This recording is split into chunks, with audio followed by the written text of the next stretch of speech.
What is going on, everybody? It is Trevely Sports Daily here, and I am bringing you a fun video today about why I think that Jamal Murray and Nikola Jokic are about to become the new versions of Kobe and Shaq. Rest in peace. I don't mean this to trigger anybody, and I don't mean it literally. You can never replace Kobe. You can never replace Shaq.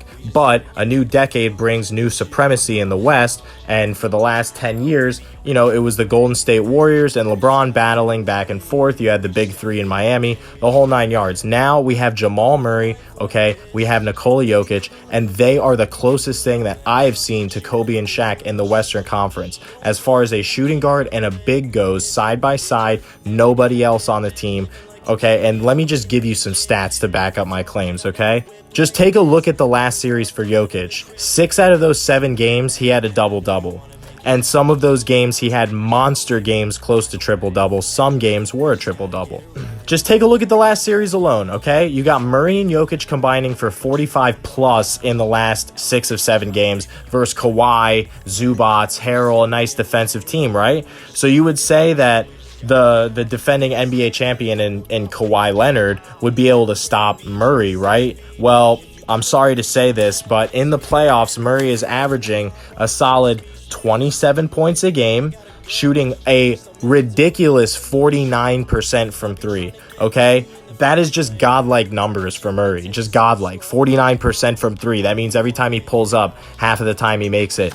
Look at Jokic, 25, 10.8, 6 and a block in the playoffs. I mean, you're not going to lose many basketball games when your two best players are putting up numbers like that. One more thing, Jokic, last series, 6 out of 7 games, double-double. So if you have 6 out of 7 games, you're going to get a double-double from your big man, and you're going to get 30 points from your shooting guard. How many games are you really going to lose? When we talk about Kobe and Shaq dominating the 2000s, okay, we talk about nobody could out-rebound Shaq. Well, Jokic had like 20 rebounds in the last game, 22 rebounds in the last game, okay? And then let's talk about no one could stop Kobe driving to the basket or shooting. But now in the modern NBA, there's no mid-range. So every single time Murray really pulls up, he's pulling up from three. So he's getting a three-pointer every single time he launches. I mean, this could be the most deadly. Oh, and by the way, Jokic can pass better than any big man of all time. Yes, Shaq is better, but Jokic is a better overall center offensively, if you get what I'm saying. Yeah, Shaq could just dominate anybody, but Jokic has the tendencies to pass it to the right player at the right time. He can obviously dribble way better than Shaq. He's a miraculous shooter compared to Shaq. Any big man that's shooting above 30% from three. But I mean, the fact that Shaq was an atrocious shooter, that's neither here nor there. The point is that I haven't seen anything close to them. And I know they haven't won a championship yet, and they could easily lose in the next round versus the Lakers. They could even get swept. But nothing is suggesting that that's going to happen.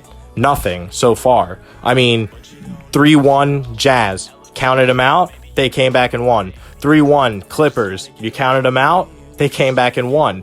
All they have to do is continue this two-man game with Jokic and Murray, and I don't believe that anybody can stop it if Murray is shooting 49% from three. Anyways, that's my thoughts. I know I'm going to get some crazy reactions, but don't worry about it. That's just what I think. Oh, and by the way, if you guys have a second, can you just like this video? It's going to help a lot. Oh, and by the way, have you subscribed yet? No? Thank you.